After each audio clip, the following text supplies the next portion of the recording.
And now that the opening move has been made, red can make his reply. So we'll roll for red. We've got a 6-2. Now, just for the sake of explanation, we're going to imagine that instead of the 6-2, red had rolled a double 4. Now, much as the same way as when the numbers aren't doubles, the numbers count for the potential moves of a checker.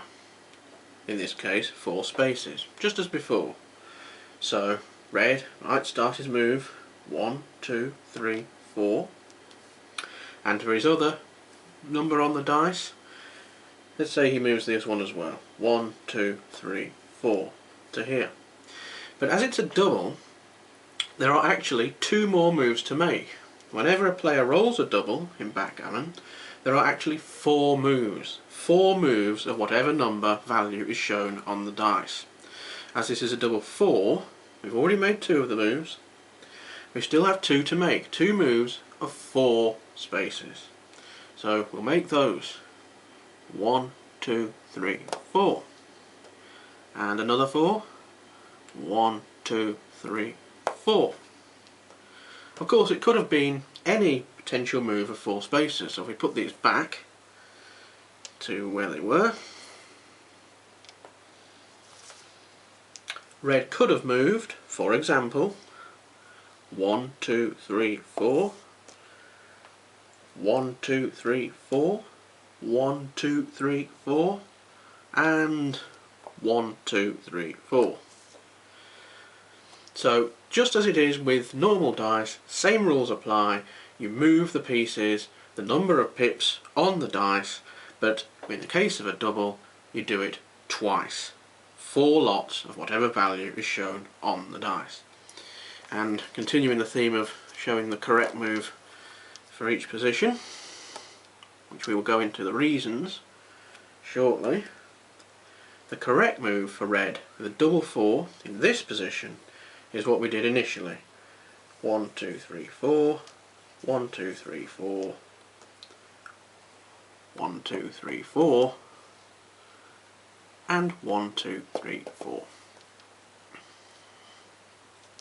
And that ends red's turn.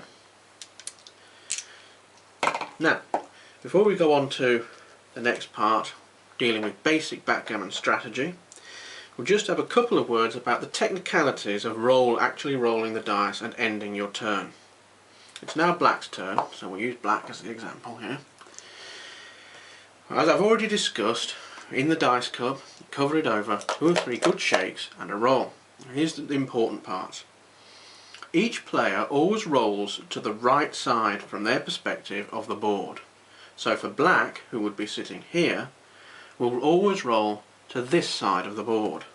And red, who will be sitting over this side, will always roll to this side of the board. It doesn't matter if they're right or left-handed, it always is that the player rolls to their right side of their board.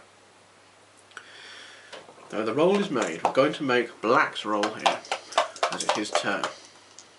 There we go, a double 1. And that's perfectly fine. He can now make his moves. 4 lots of 1, remember, because it's a double. But let's suppose black rolls, and this time, I just do it so that it works, to get it to happen accidentally. There we go. One of the checkers is underneath the dice. That is to say, the dice isn't flat on the surface of the board. This roll does not count. The dice is then said to be cocked and the roll must be made again. And it's important to remember that when you have to re-roll a dice roll like this, you have to re-roll both dice. Even if one is perfectly fine and flat on the surface, and if one of the dice is on top of a checker, or indeed against the side and not flat on the surface, not quite demonstrated on here, the board doesn't, well, you'll get the idea. If it is not flat on the surface, the roll must be re-rolled, and both dice have to be used in that re-roll, not just the one. And the other thing, when a roll has been made, and you have made your move, you signify the end of your move by picking up your dice. as long as the dice remain on the table, so we'll roll again, show 5, 4, as long as the dice remain on the board, you can move the checkers around to your heart's content. You take them back, try another position, no problem. But as soon as you pick up the dice, that signifies your move is made and your turn is over. Okay, in the next part, as I say, we will discuss some basic ideas of strategy.